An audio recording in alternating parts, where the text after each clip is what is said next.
Boa tarde, queridos ouvintes da Rádio Três Rios. Boa tarde para o pessoal da técnica. Estamos aqui nesse sábado, abençoado por Deus, para mais um programa, Uma Razão para Viver. Muita gratidão pela companhia de vocês, queridos ouvintes. Muita gratidão ao Boy por nos oportunizar esse espaço para o programa Uma Razão para Viver. Hoje, o estudo será feito por mim, Marlene Ramos, a convite da instituição, e estou muito feliz com a divulgação da doutrina espírita.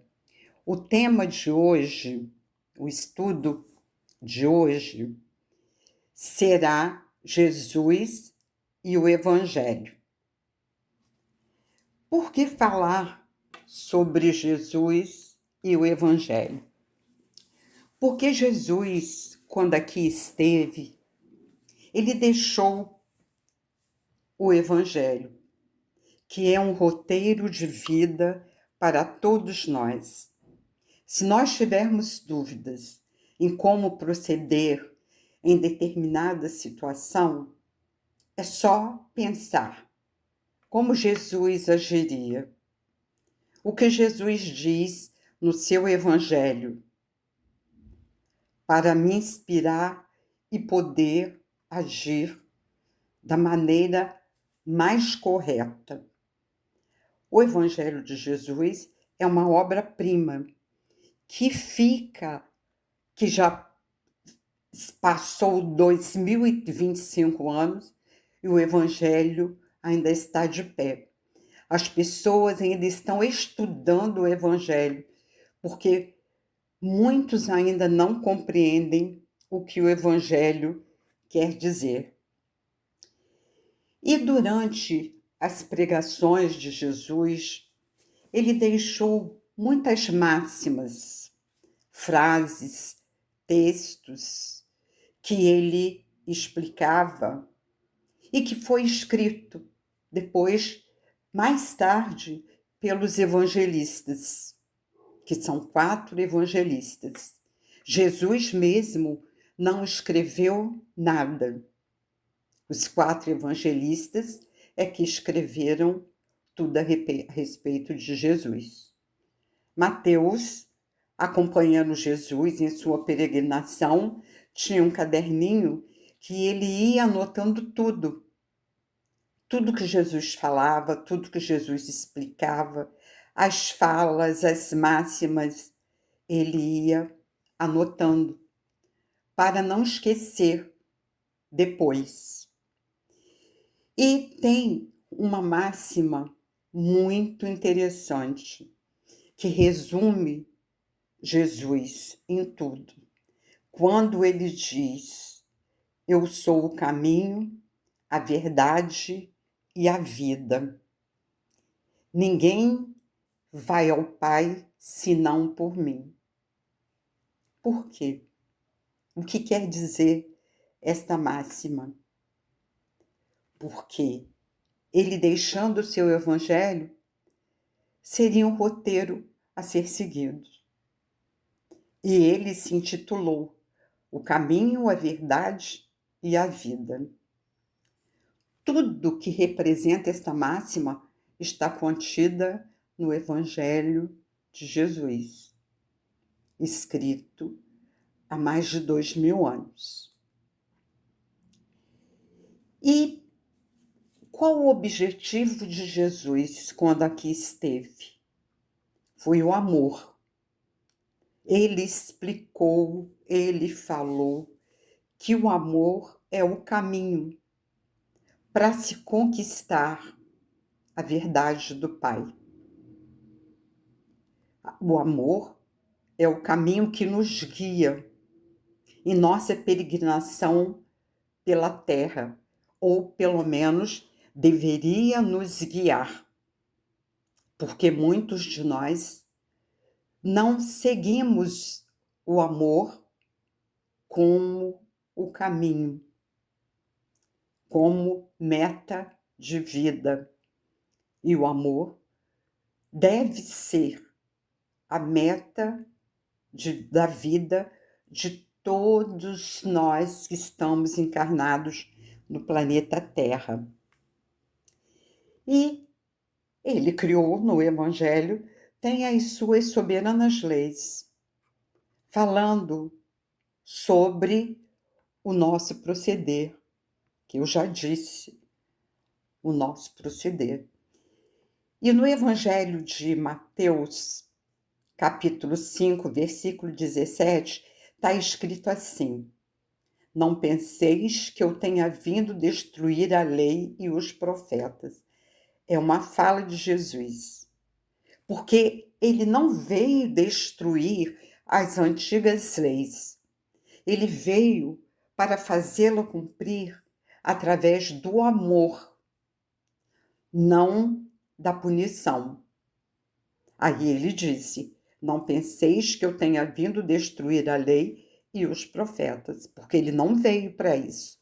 Ele veio para ensinar que a lei deve ser cumprida, mas deve ser cumprida com amor. O amor é tudo. O amor é a chave mestra do Evangelho de Jesus. Jesus, em certo dia, ele diz: o meu reino não é deste mundo. Essa máxima está no Evangelho de João, capítulo 28, versículo 36.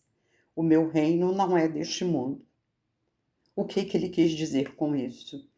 Que o reino de onde ele veio não é este mundo, é outro reino, onde espíritos vivem felizes e espíritos passam por sofrimentos, mas não por culpa de Deus, por responsabilidade de Deus, por responsabilidade própria.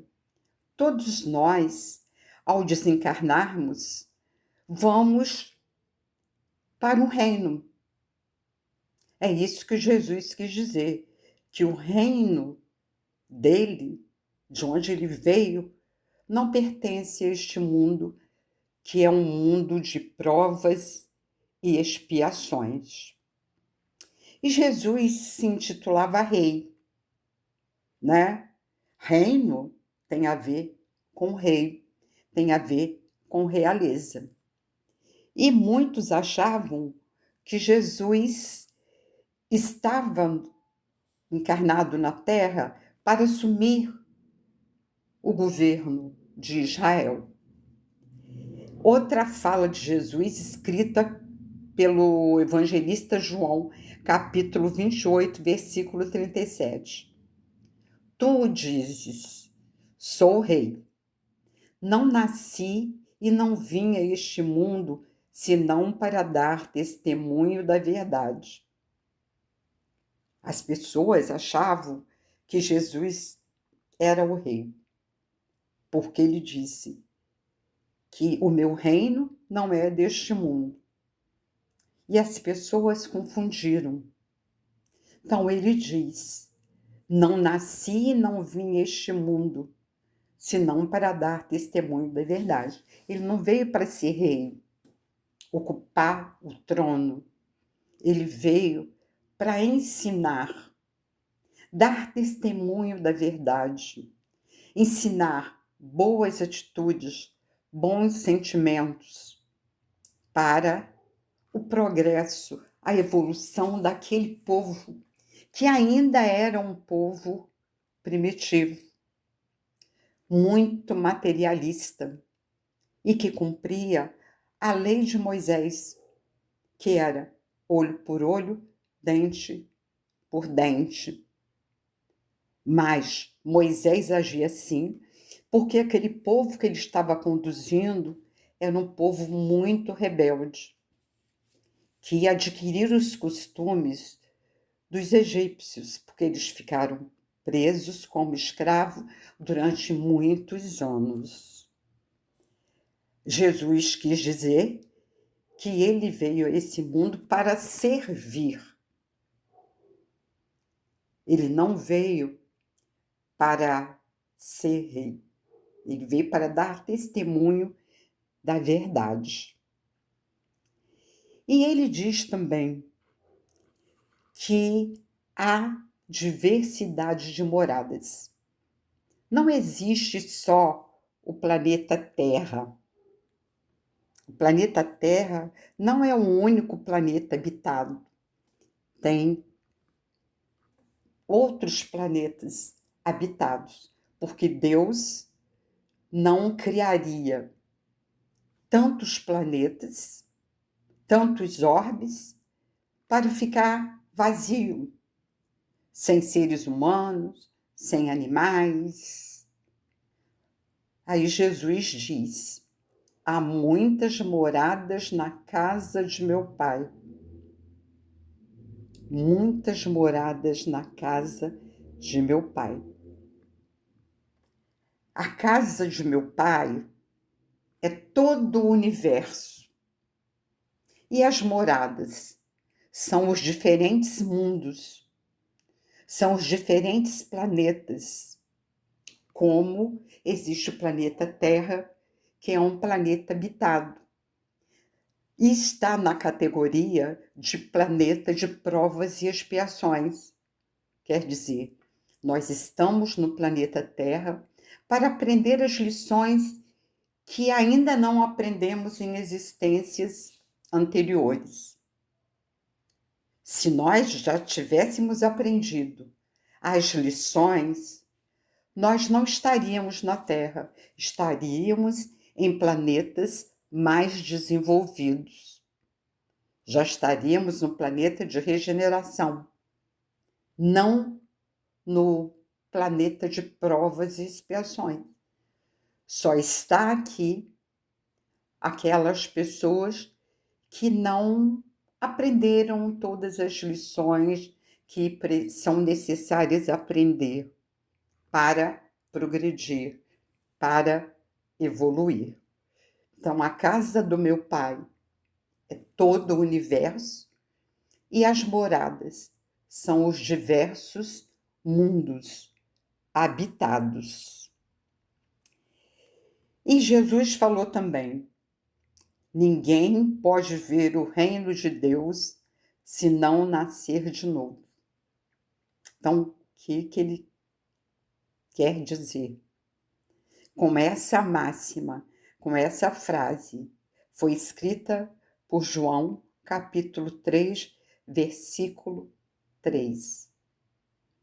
Nós nascemos, vivemos aqui na Terra o tempo necessário, o tempo planejado no nosso planejamento reencarnatório. Vivemos aqui, morremos, desencarnamos e voltamos para o reino de Deus. Nos preparamos lá e depois de alguns anos, provavelmente, reencarnaremos novamente no planeta Terra ou em outro planeta similar. Ninguém pode ver o reino de Deus se não nascer de novo. E ele fala da desgraça real com essas palavras, escrita por Mateus: bem-aventurados os que choram, pois que serão consolados. Bem-aventurados os famintos e os sequiosos de justiça, pois que serão saciados. Então, Jesus quer dizer que bem-aventurados os que choram, porque quando forem para o mundo espiritual, serão consolados. E até aqui na Terra mesmo, nós somos consolados na hora das tristezas, das dificuldades. E quando ele diz, bem-aventurados os famintos e os sequiosos de justiça, pois que serão saciados. Quando nós partirmos para o mundo espiritual, nós entenderemos o que é a justiça. para depois, ao reencarnar novamente, ficar mais fácil para nós o sentido de justiça, também escrito por Mateus. Há fome de amor e de compreensão, talvez mais do que de pão e de justiça. O mundo em si precisa mais do amor verdadeiro, da compreensão entre os povos. Há mais necessidade desses dois sentimentos do que talvez de pão e de justiça. Nós precisamos realmente nos alimentar. Passar fome é muito difícil. Precisamos do alimento do dia a dia para nossa saúde física. Precisamos que a justiça também se cumpra, para que não haja as injustiças que são cometidas. Mas Jesus quer dizer que mais do que pão e de justiça, o homem precisa de amor e de compreensão. Matar a fome de amor e de compreensão. Mas como nós vamos conseguir atingir essa máxima de amor e de compreensão?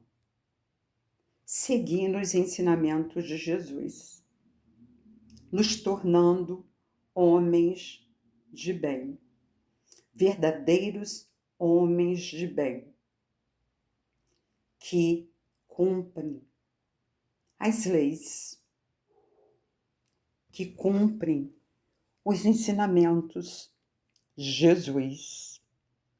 Ele fala também sobre o jugo leve.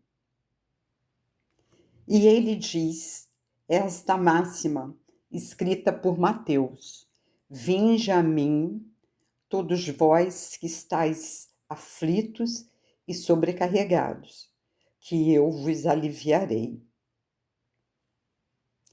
Tomai sobre vós o meu jugo e aprendei comigo, que sou brando e humilde de coração, e achareis repouso para vossas almas, pois é suave o meu jugo e leve o meu fardo. O que Jesus quer dizer? Se estamos em aflição, estamos sobrecarregados de dor, de sofrimento, nós precisamos procurar por Ele, que Ele nos aliviará esta aflição. Depende da conexão que nós fizermos com Jesus. Nos momentos de aflição, devemos procurar por Jesus, que a aflição vai melhorar, vai diminuir, vai aliviar.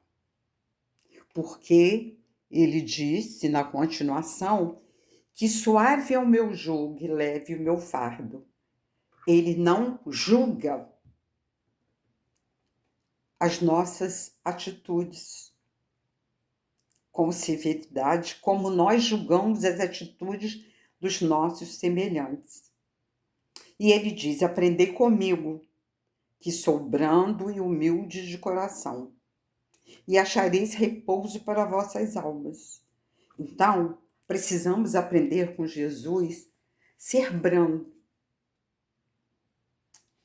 O que é ser brando? É ser pacífico e ser humilde de coração, para alcançarmos o repouso que as nossas almas necessitam. É isso que ele diz. E ele termina dizendo que suave é o meu jugo e leve é o meu fardo. Porque para Jesus tudo é mais simples. Não cobra em extremos. E ele confia que nós possamos vencer as nossas limitações, possamos vencer as nossas más tendências. E essa fala foi escrita também por Mateus.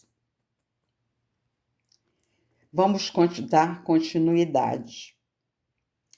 O ser humano é o somatório das suas aspirações e necessidades, mas também o resultado de como aplica esses recursos que o podem escravizar ou libertar. Então, o que quer dizer esse texto? Que nós somos a soma de todas as nossas aspirações, os nossos desejos e as nossas necessidades. E o resultado de como utilizamos os recursos que nos são oferecidos, que podem nos escravizar ou libertar. Se nos escraviza, não progredimos. Se nos liberta, aí sim, estamos progredindo. Mas em cada existência, nós progredimos um pouco. Não progredimos muito, progredimos o necessário para vencermos esta existência.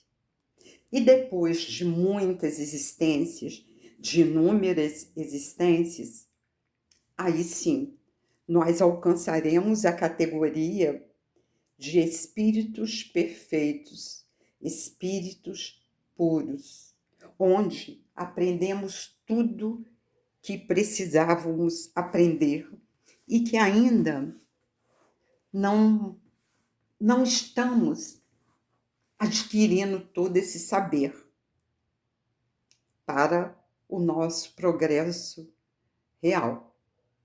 Então, nós somos a soma dos nossos desejos e das nossas necessidades. E somos o resultado de como nós aplicamos os recursos para nos libertar, para nos progredir ou para nos manter na mesma situação de antes. Ante os desafios mais vigorosos e as situações mais inclementes, não desistir dos ideais de beleza, não ceder espaço ao mal, não negociar com as sombras, permanecendo-se verdadeiro, luminoso, de consciência reta, decidido. Eis a sua proposta, conforme ele próprio viveu, sendo o caminho único, aliás, para chegar a Deus. A vida de Cristo é um exemplo para todos nós. É um exemplo de bom caminho. A proposta dele é como ele viveu a sua vida, com amor, com compreensão, com dedicação. E isso nós precisamos viver para chegarmos até Deus. Surgem na nossa vida desafios os mais difíceis possíveis de serem cumpridos. Então, nós não devemos ceder espaço ao mal, porque o mal nos rebaixa, não nos eleva. Não negociar com as sombras, quer dizer, não nos ligar a pessoas que fazem mal e nos tornarmos mal também. Precisamos nos manter verdadeiro, luminoso, de consciência reta, decidido pela proposta de Jesus. Nós teríamos que viver como Jesus viveu, mas como isso não é possível ainda para nós, nós vamos vivendo, aprendendo devagarinho, colocando sempre, como ele disse, o amor e a compreensão à frente das nossas atitudes, à frente dos nossos desafios. E você que ligou o rádio nesse instante, estamos aqui com o programa Uma Razão para Viver, realização da Sociedade Espírita Joana de Ângeles. Para você, ouvinte, que não sabe onde fica a nossa instituição ou queira conhecê-la, vá nos fazer uma visita. A Sociedade Espírita Joana de Ângeles fica situada na Travessa Paulino Alves Tavares, número 145, no bairro da Vila Isabel, ao lado do residencial Vila Nova 1.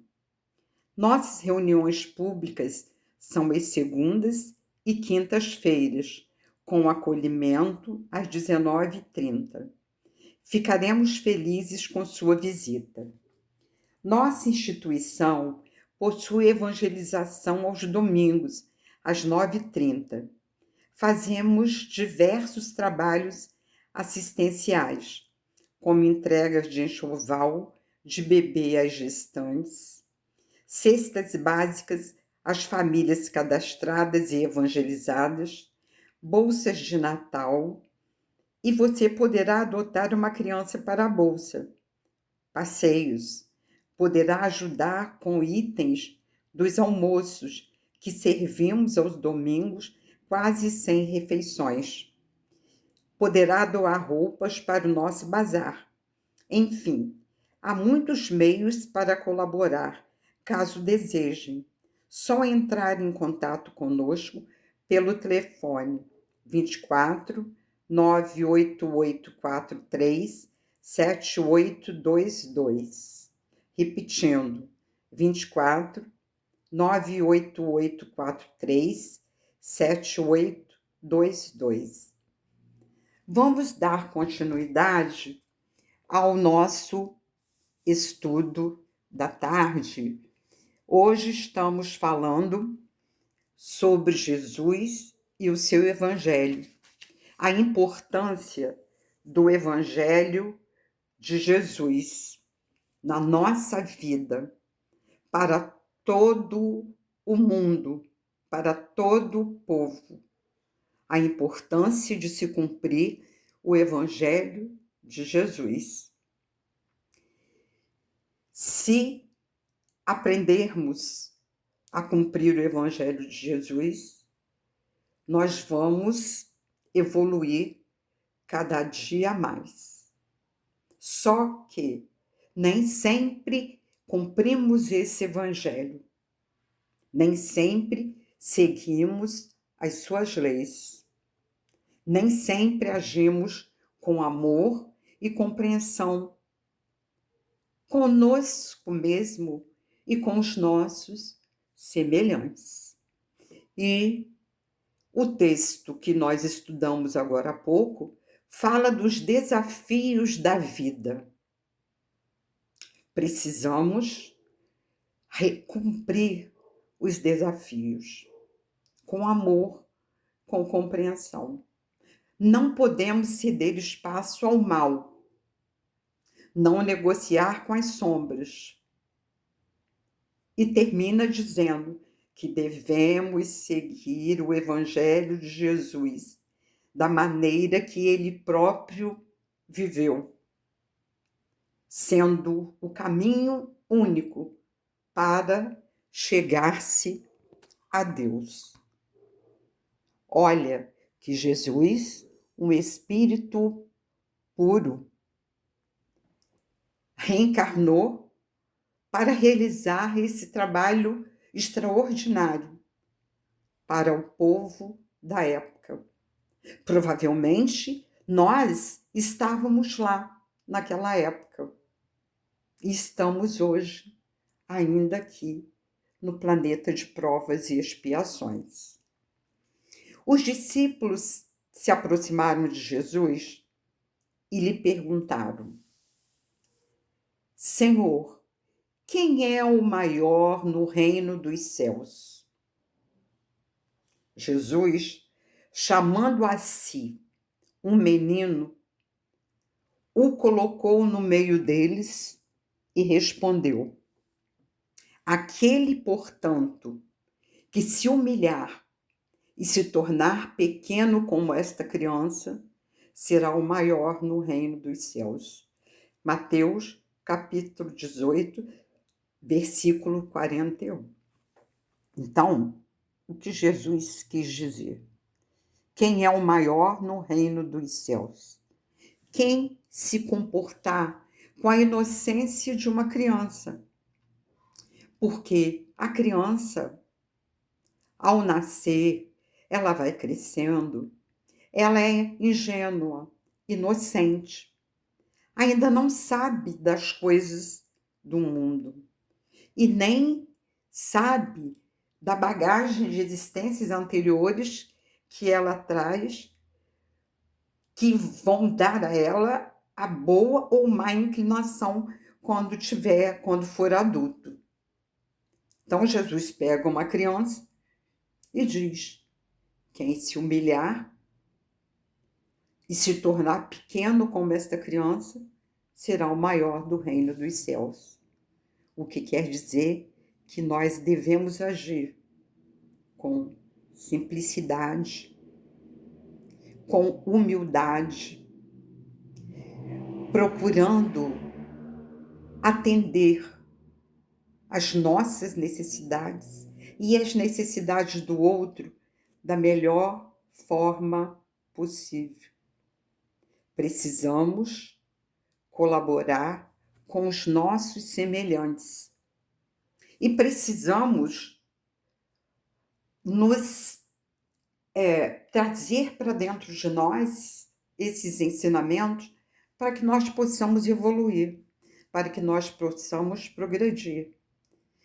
Se nós não progredirmos, como vamos ajudar o outro, o nosso semelhante, a progredir? Será impossível. E os apóstolos vinham discutindo, falando pelo caminho. Aí Jesus perguntou a eles: que vinhais discutindo pelo caminho? Aí eles ficaram aturdidos, quer dizer, confusos. Aturdidos, ouviram e viram o terapeuta das suas enfermidades tomar de uma criança e transformá-la em modelo. Era isso que eles estavam discutindo. A experiência que eles haviam participado de Jesus pegar uma criança e mostrar aquela criança como modelo. Aturdidos, ouviram e viram o terapeuta das suas enfermidades tomar de uma criança e transformá-la em modelo. Para ser o maior no seu conceito, era necessário fazer-se o menor, o servidor, esquecendo-se de si mesmo e, altruisticamente, colocando seu irmão no lugar onde desejasse estar. Então, era esse assunto que os apóstolos estavam discutindo, que eles estavam conversando. Quando Jesus perguntou a eles: que vinhas discutindo pelo caminho? Aquele, portanto, que se humilhar e se tornar pequeno como esta criança, será o maior no reino dos céus. Foi isso que Jesus fez anteriormente. E os apóstolos não compreenderam com clareza o ensinamento de Jesus. seguir o exemplo da criança. Então, passando para nós a humildade, a paciência, a justiça, a bondade, a inocência, para que nós possamos ser o maior no reino dos céus, para nós penetrarmos no reino dos céus, na parte tranquila, na parte voltada ao bem. Jesus disse também, escrito por Mateus capítulo 18, ai do mundo por causa dos escândalos, pois é necessário que venham os escândalos, mas ai do homem por quem o escândalo venha. Nesse mundo de provas e expiações, acontece ainda muitos escândalos, quer dizer, muitas situações deprimentes que magoam, que afastam as pessoas. Mas isso é necessário que venha, ele disse. Mas ai do homem por quem o escândalo venha. O homem que é o responsável pelo escândalo está comprometido, porque está indo contra os ensinamentos de Jesus. Então, vamos dizer, há guerras, né? As guerras. Acontecem as guerras por interesses materiais ou pelo poder. Mas os que estão em guerra, principalmente os que começaram essa guerra, são os responsáveis por esse escândalo. E daí terão a responsabilidade diante do Pai sobre o início da guerra ou da revolução, de qualquer coisa entre um país e outro, porque os países devem se ajudar, não lutar entre si por interesses materiais e por poder, que é geralmente o motivo da guerra. É o valor material e poder. Tomar o poder, provar que pode conseguir através da violência, onde se matam, se ferem inúmeras pessoas, soldados e civis. Continuando, quando o indivíduo escandaliza, prescreve para si mesmo consequências lamentáveis. Então, quando o indivíduo provoca uma situação duvidosa, perigosa, que machuca outras pessoas, que fere, ele está trazendo para si mesmo, ele está adquirindo para ele mesmo consequências tristes, consequências lamentáveis. E ele vai ser conduzido a percorrer o caminho de volta com aqueles a quem feriu. Então, em próximas existências, voltaremos encarnados com as pessoas às quais nós ferimos. Para quê? Para repararmos os nossos equívocos, para repararmos os equívocos praticados. Ou então, nós vamos enfrentar acidentes morais, que foram deixados no transcurso dos seus atos. Se usamos mal a nossa moralidade, nós vamos precisar, contra o outro, nós vamos precisar enfrentar esses acidentes morais. Todos os nossos atos serão pesados em uma balança. Vamos saber, quando desencarnarmos,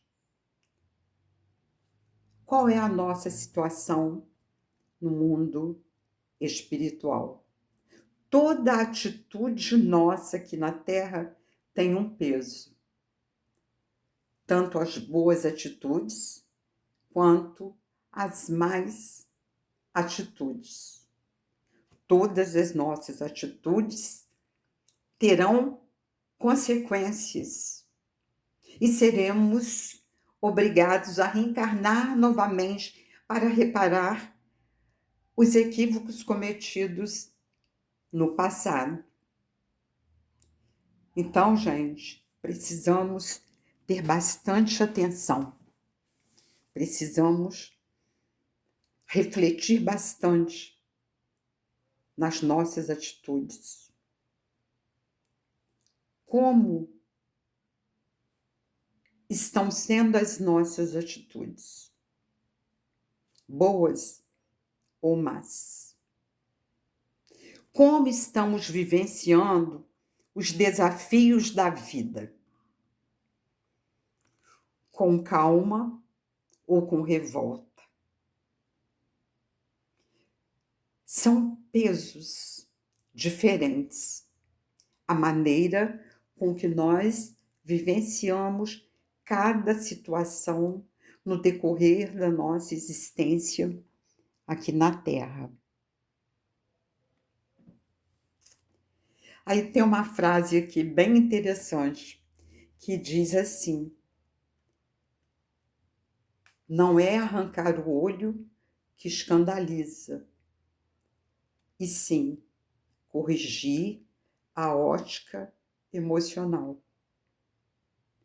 Precisamos olhar para o outro com olhos amorosos, com um olhar amoroso.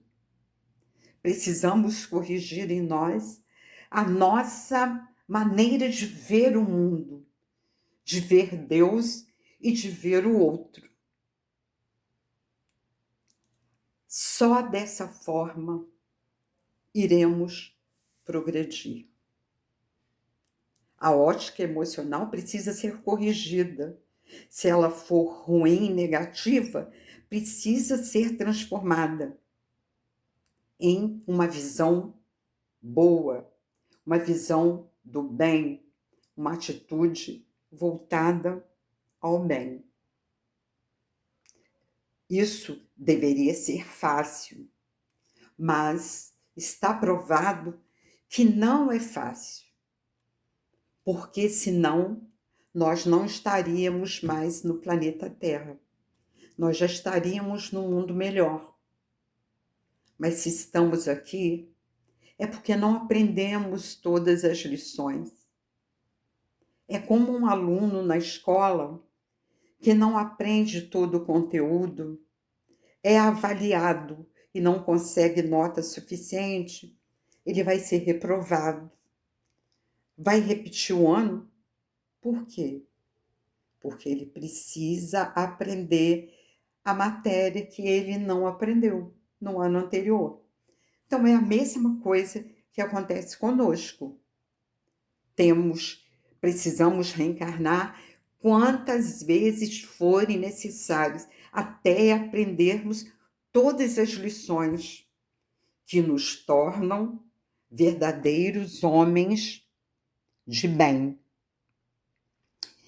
Jesus fala também da paciência.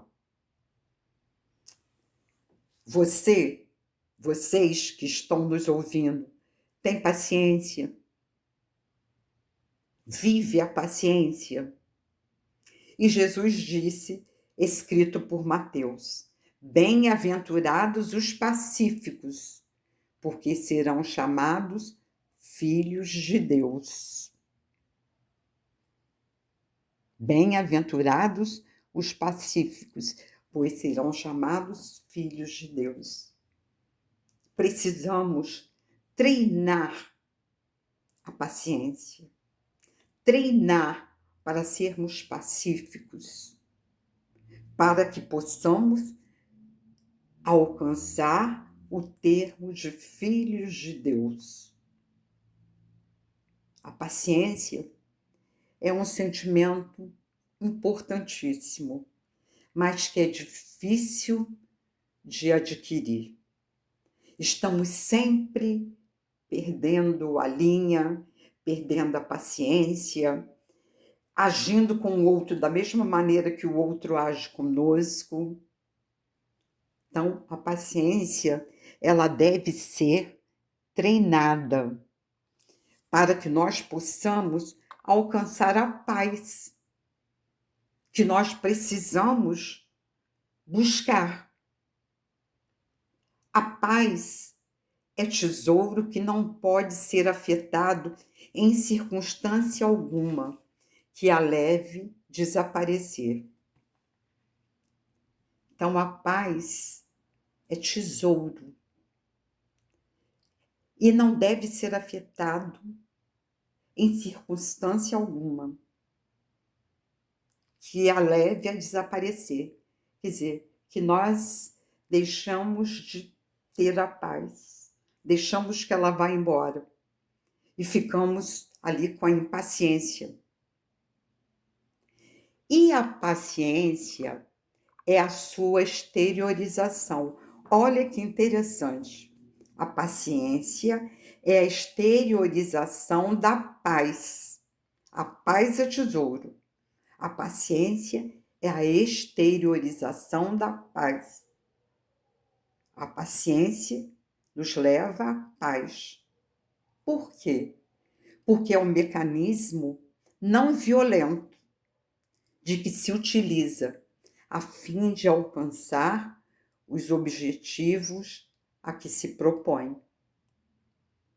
Por isso, precisamos vivenciar a paciência, porque ela exterioriza, põe para fora a paz que nós precisamos ter para alcançarmos os objetivos propostos, que é seguindo os ensinamentos de Jesus. Para vocês não esquecerem, a paz é tesouro e a paciência é a exteriorização da paz. Quando temos paciência, é a paz que estamos utilizando, a paz que há dentro de nós. Nós estamos utilizando. A impaciência é o contrário. A impaciência denota a nossa agressividade, a nossa arrogância. É completamente diferente. A paciência, olha que frase interessante. A paciência é uma virtude. Se adquirida, não se perde. Então, a partir do momento que nós adquirimos a paciência, que nós aprendemos a ter paciência, nós não vamos perdê-la mais. Ela é uma virtude. Quando nós a adquirimos, não a perdemos mais. Muito interessante, né? Essa colocação. Muito, muito mesmo. E Jesus fala também sobre a reconciliação. Ele diz, escrito por Mateus também: reconciliai-vos o mais depressa possível com o vosso adversário, enquanto estáis com ele a caminho. que daí não saireis, enquanto não houverdes pago o último seixil. Então, se nós temos desavenças com alguém, precisamos nos reconciliar com esse alguém. Pedir perdão, se for o caso. Perdoar, se for pedido o nosso perdão. Enquanto estamos encarnados aqui com o nosso adversário. Porque todas as nossas atitudes, boas ou más, terão uma consequência. As boas, nós não precisamos nos preocupar, mas as más atitudes, nós devemos nos preocupar muito, porque haverá consequência. Então, queridos ouvintes, agradecemos a companhia de todos vocês, o carinho da audiência, desejando que Deus abençoe a todos, que a paz e luz, com boas vibrações, cheguem nesse momento no lar de cada um. Damos por encerrado o programa de hoje, Uma Razão para Viver. Forte abraço, fiquem com Deus e até a próxima.